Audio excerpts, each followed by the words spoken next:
Ko'nglimizning qiroli, juft halolim, boringizga shukr.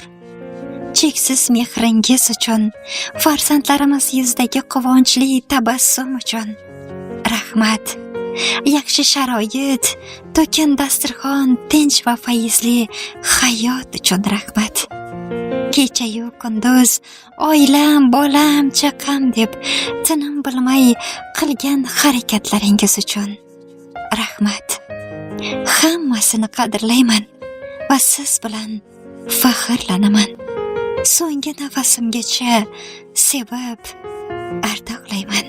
Xasta bo'lma jonim, ado bo'laman.